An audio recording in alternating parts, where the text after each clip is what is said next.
Hello friends, Hindi Sikho എന്ന ചാനലിൽ വ്യാകരണത്തിന്റെ സഹായത്തോടുകൂടി ഹിന്ദി വാക്യങ്ങളെ രൂപീകരിക്കാനും സംസാരിക്കാനും സഹായിക്കുന്ന സ്പോക്കൺ ഹിന്ദി വീഡിയോയിലേക്ക് ഏവർക്കും സ്വാഗതം. ഇനി മുതൽ ഈ ചാനലിൽ general conversational Hindi video, general and folk story translation video, ഈ വീഡിയോകളോടൊപ്പം തന്നെ സ്പോക്കൺ ഹിന്ദി വീഡിയോകളെയും ഇംഗ്ലീഷ്, തമിഴ് ഭാഷകളിൽ കൂടി മാത്രമല്ലാതെ കന്നഡ, മലയാളം ഭാഷകളിൽ കൂടിയും നിങ്ങൾക്ക് കാണാൻ പറ്റുന്നതാണ്. ഇതിനു മുമ്പ് പ്രസിദ്ധീകരിച്ച സ്പോക്കൺ ഹിന്ദി വീഡിയോസിൽ പ്രസന്റ് ടെൻസ് അതായത് വർത്തമാനകാലത്തിലും പാസ്റ്റ് ടെൻസ് അതായത് ഭൂതകാലത്തിലും ഹിന്ദി വാക്യങ്ങളെ എങ്ങനെ രൂപീകരിക്കാം എന്നതിനെ പറ്റി നമ്മൾ കണ്ടു.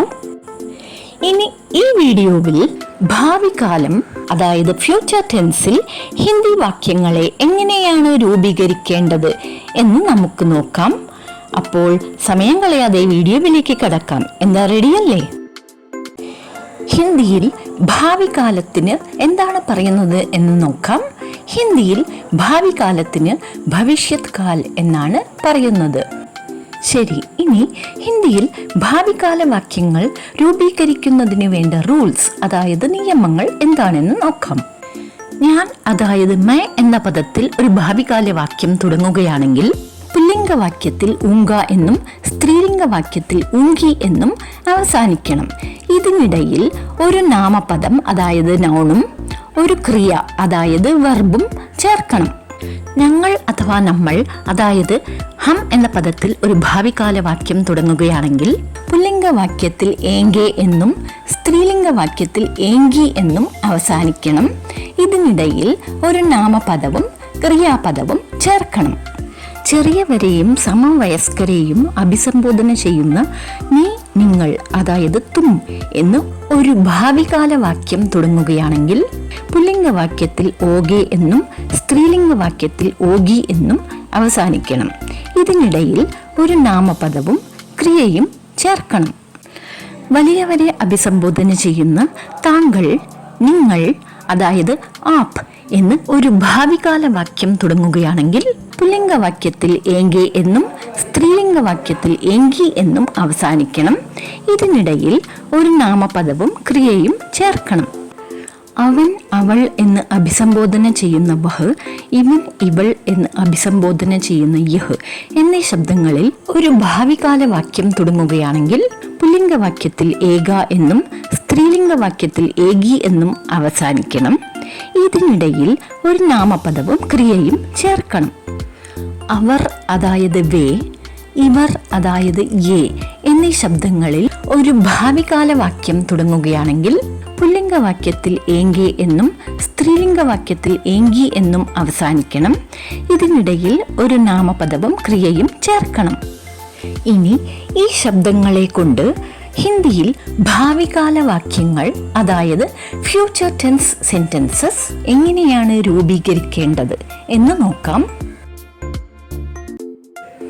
ഇനി ഞാൻ അങ്ങാടിക്ക് അല്ലെങ്കിൽ ചന്തയ്ക്ക് പോകും എന്ന വാക്യത്തെ ഹിന്ദിയിൽ എങ്ങനെയാണ് പറയേണ്ടതെന്ന് നോക്കാം. അങ്ങാടി അല്ലെങ്കിൽ ചന്തയ്ക്ക് ബാസാർ എന്ന് പറയാം. ഇവിടെ മേ എന്ന ശബ്ദം ഒരു പുല്ലിംഗ ശബ്ദമായി കണക്കിലെടുത്താൽ പോകും എന്നതിന് ജാവൂങ്ക എന്ന് പറയാം. അപ്പോൾ ഈ വാക്യത്തെ മേ ബാസാർ ജാവൂങ്ക എന്നാണ് പറയേണ്ടത്. ഇപ്പോൾ ഞാൻ എന്ത് ചെയ്യും അല്ലെങ്കിൽ ഇനി ഞാൻ എന്ത് ചെയ്യും എന്ന അങ്കലാപ്പ് പല സന്ദർഭങ്ങളിലും നമ്മൾ പ്രകടിപ്പിക്കാറുണ്ട്, അല്ലേ? അതെങ്ങനെ പറയാം എന്ന് നോക്കാം. ഇപ്പോൾ അഥവാ ഇനി എന്നതിന് അബ് എന്ന് പറയാം. എന്ത് എന്നതിന് ക്യാ എന്ന് പറയാം. ഇവിടെ മേ എന്ന ശബ്ദത്തെ ഒരു സ്ത്രീലിംഗ ശബ്ദമായി കണക്കിലെടുക്കുമ്പോൾ ചെയ്യും എന്നതിന് കരൂങ്കി എന്ന് പറയാം. അപ്പോൾ ഈ വാക്യത്തെ അബ് മൈ ക്യാ കരൂങ്കി എന്ന് പ്രകടിപ്പിക്കാം. ഇനി ഞങ്ങൾ ഊണ് കഴിക്കും എന്നത് എങ്ങനെ പറയുമെന്ന് നോക്കാം. ഞങ്ങൾ എന്നതിന് ഹം എന്നും ഊണിന് ഖാന എന്നും പറയാം. കഴിക്കുന്നതിന് ഖ എന്ന് പറയണം. ഇവിടെ ഹം എന്ന ശബ്ദത്തെ ഒരു പുല്ലിംഗ ശബ്ദമായി കണക്കിലെടുക്കുമ്പോൾ കഴിക്കും എന്ന ശബ്ദത്തിന് ഖായേങ്കെ എന്ന് പറയാം. അപ്പോൾ ഈ വാക്യത്തെ ഹം ഖാന ഖായേങ്കെ എന്ന് പറയണം. ഇനി നീ കാപ്പി കുടിക്കുമോ എന്ന ചോദ്യം നമ്മൾ എങ്ങനെ ചോദിക്കും എന്ന് നോക്കാം. നിങ്ങൾ അഥവാ നീ എന്നതിന് തും എന്നാണ് പറയേണ്ടത്. ഇവിടെ ഞാൻ ഒരു കാര്യം പറയാൻ ആഗ്രഹിക്കുന്നു. ഹിന്ദിയിൽ നീ എന്നതിന് തു എന്നും പറയും. പക്ഷേ അതൊരു കോമണായ പ്രയോഗമല്ല. തീരെ ചെറിയ കുട്ടികളെ അഭിസംബോധന ചെയ്യുമ്പോൾ മാത്രമാണ് തു എന്ന് പറയുന്നത്. തു എന്ന പ്രയോഗത്തെ ആദരസൂചകമായി കണക്കാക്കാറില്ല. അതുകൊണ്ട് കഴിയുന്നതും ചെറിയവരെയും സമപ്രായക്കാരെയും തും എന്ന് തന്നെയാണ് അഭിസംബോധന ചെയ്യേണ്ടത്. ഇനി നമുക്ക് വാക്യത്തിലേക്ക് കടക്കാം. കുടിക്കുന്നതിന് പി എന്ന് പറയണം. ഇവിടെ തും എന്ന ശബ്ദത്തെ ഒരു സ്ത്രീലിംഗ ശബ്ദമായി കണക്കിലെടുക്കുമ്പോൾ കുടിക്കും എന്നതിന് പിയോഗി എന്ന് പറയണം. പ്രശ്നസൂചക ശബ്ദമായ ക്യ എന്ന ശബ്ദത്തെ വാക്യത്തിന്റെ തുടക്കത്തിലെ വെക്കുമ്പോൾ കുടിക്കും എന്ന അർത്ഥം നൽകുന്ന പിയോഗി എന്ന ശബ്ദം കുടിക്കുമോ എന്ന അർത്ഥം നൽകും. അപ്പോൾ ഈ ചോദ്യത്തെ ക്യാ തും കോഫി പിയോഗി എന്ന് ചോദിക്കണം. ഇനി വലിയവരോട് നിങ്ങൾ ഇന്ന് വരുമോ എന്ന് എങ്ങനെയാണ് ചോദിക്കേണ്ടതെന്ന് നോക്കാം. വലിയവരെ അഭിസംബോധന ചെയ്യുന്ന നിങ്ങൾ എന്നതിന് ആപ് എന്നും ഇന്ന് എന്നതിന് ആജ് എന്നും പറയണം.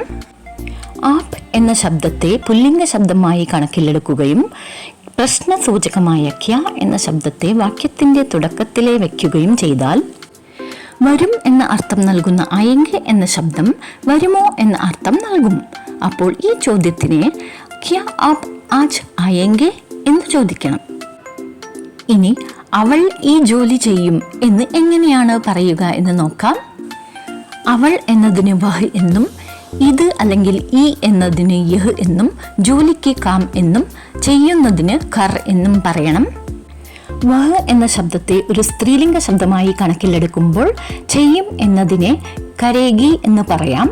അപ്പോൾ ഈ വാക്യത്തെ വഹ് യഹ് കാം കരേഗി എന്ന് പറയണം. ഇനി അവർ ക്രിക്കറ്റ് കളിക്കും എന്ന വാക്യത്തെ എങ്ങനെയാണ് പറയേണ്ടതെന്ന് നോക്കാം. അവർ എന്നതിന് വേ എന്നും കളിക്കും എന്നതിന് ഖേലേങ്കെ എന്നും പറയണം. അപ്പോൾ ഈ വാക്യത്തെ വേ ക്രിക്കറ്റ് ഖേലേങ്കെ എന്ന് പറയണം. ഇനി ഈ പെൺകുട്ടികൾ ഒരു പാട്ട് പാടും എന്ന വാക്യം എങ്ങനെയാണ് പറയേണ്ടതെന്ന് നോക്കാം. ഇവർ അഥവാ ഈ എന്നതിന് യേ എന്നും പെൺകുട്ടികൾക്ക് ലഡ്കിയ എന്നും ഒരു പാട്ടിന് ഏക് ഗീത് എന്നും പറയണം. പാടും എന്നതിന് ഗായെങ്കി എന്നും പറയണം. അപ്പോൾ ഈ വാക്യത്തെ യേ ലഡ്കിയ ഏക് ഗീത് ഗായെങ്കി എന്ന് പറയണം. ഇതുവരെ നമ്മൾ ഭാവി കാലത്തിൽ, അതായത് സിമ്പിൾ ഫ്യൂച്ചർ ടെൻസിൽ ഹിന്ദി വാക്യങ്ങൾ എങ്ങനെയാണ് രൂപീകരിക്കേണ്ടത് എന്ന് നോക്കി. എൻ്റെ പ്രിയ സുഹൃത്തുക്കളെ, ഈ വീഡിയോ എല്ലാവർക്കും പ്രയോജനപ്പെടുകയും ഇഷ്ടപ്പെടുകയും ചെയ്തെന്ന് വിശ്വസിക്കുന്നു. ഈ ചാനലിനെ സബ്സ്ക്രൈബ് ചെയ്യാനും അതുവഴി ഇതിൻ്റെ യാത്രയിൽ ഇതിനെ സപ്പോർട്ട് ചെയ്യാനും ഇതിൽ വരുന്ന വീഡിയോസ് എല്ലാം കാണാനും ലൈക്കും ഷെയറും ചെയ്യാനും മറക്കില്ലല്ലോ അല്ലേ?